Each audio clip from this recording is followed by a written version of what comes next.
right, guys, welcome back to the Stretford Saffas. This is a transfer update. We have a lot of news to bring you here with Stretford Singer, the main man. We're going to be talking about a few deals that could go through, that have already gone through. The first one, Harry Stabbin Maguire. He is in your colour. He is a red. What do you make of it?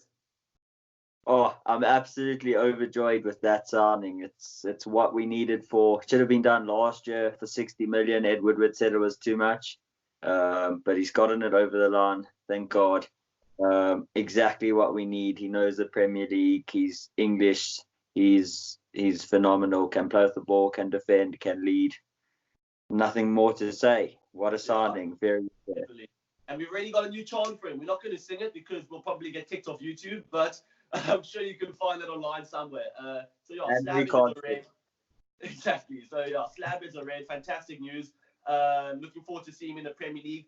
And the next transfer we're going to talk about is the forever ongoing saga, Dybala and Lukaku. Is it happening? Is it not happening? The English press are reporting from, I think, 2 nights ago that United have pulled out of the deal for various reasons, which we'll see if Singer agrees with. But Italian reports are saying that United are still in negotiations, and that's just a tactic to try and lower the wages or whatever that may be. So, Singer, what do you make of the situation? I've seen stranger things happen. I wouldn't rule it out as if it's completely done with, but from what I'm reading, I'm very happy that he won't be coming based on the fact that it seems as if he's holding us for ransom and it's just coming for the money. We've hopefully learned our errors with Alexis Sanchez. There was a young Angel Di Maria who played well for 6 games and then cried for the next year. He got his move to PSG. So, Dybala is a quality player. He's not worth what he's asking. His agent's not worth what they're asking. So, if he wants to come, he must come. But he's not coming. I don't want him in the club if he's coming just for the cash. So, in that regard, from what's being reported, apparently he's asking for astronomical wages, something like £350,000 a week.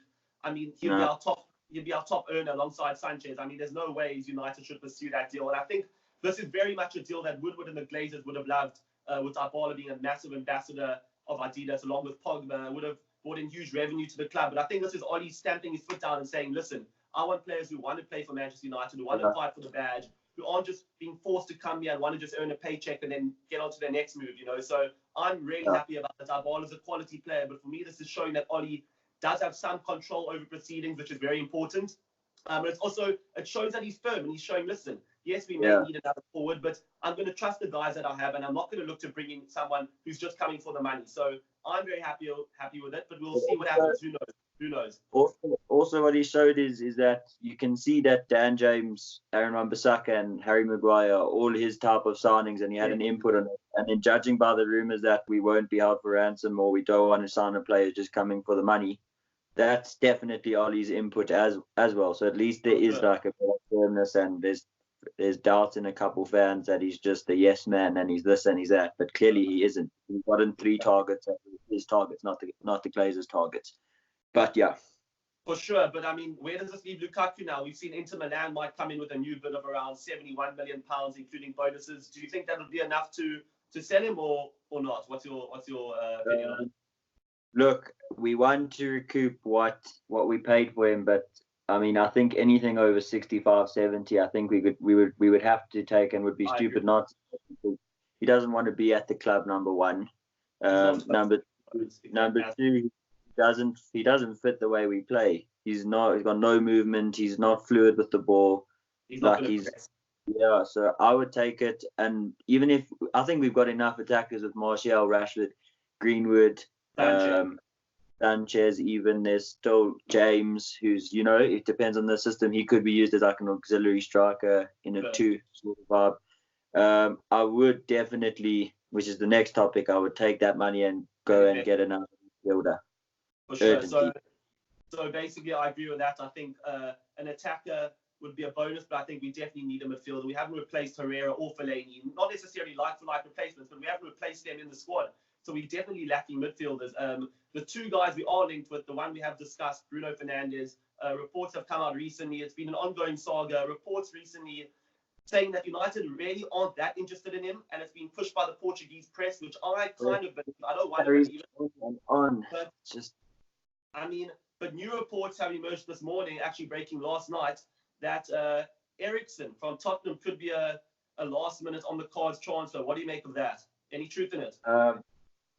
Christian Eriksen for me has been one of my favorite players to watch in the Premier League over the last 3 to 4 years. Once he strengthened up and really came into his own, I think the guy's world class, as good as anyone in that position.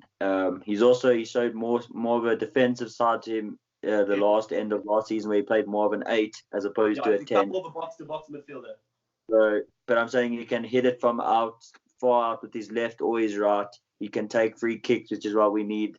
His numbers, his goal involvements are insane. He gets assists, he gets goals, set pieces, which we're going to need because we've got a big Maguire. Exactly. So I like Eriksen. He'd be my first choice if possible. But dealing with Daniel Levy is another thing. But you never know. He might budge, as he'll go for free at the end of this coming season. Exactly. I mean, that's the thing. Listen, Eriksen's in his last year of his contract. Daniel Levy, we know he loves his money, so I can't see him letting him go on a free. So the situation now with Donny van der Beek going to Real Madrid, with Juventus signing 155 midfielders. I mean, it doesn't seem like they have the cash to go buy Eriksen at the moment. Why not nip in, put £60 million bid in, use the Lukaku money, you know? It could be use everything from Lukaku to try get Eriksen. Also, the way we've bought is we're clearly building from the back, so I'm happy to use the Lukaku money and go get another strengthen in midfield, and going into the next few windows can look at more of a right-sided attacker and maybe another striker, depending on how Martial and Rashford perform. But I would definitely look into Eriksen. I think the midfield it's essential that we start midfield in these next 2 days. I really do. Yeah, I agree with that. But I mean, listen, that's all that there is. At the moment, there are no other outs to report of. I wish there were. Nothing on Jones, nothing on Darmian, nothing on Rojo. Looks like they're all going to be staying for another season. Yippee, yay. But anyway, let's look at the positives. We've got Slab in, we've got James in, we've got Wan-Bissaka in. Maybe there'll be one more before the deadline ends on Thursday night at 5 o'clock British time. But that's all we have for now. We'll be back soon with another transfer update, probably after the window closes, just a recap. But yeah, guys, thanks for tuning in. Subscribe to the channel, like and follow our Instagram page, and we'll be back soon. Cheers.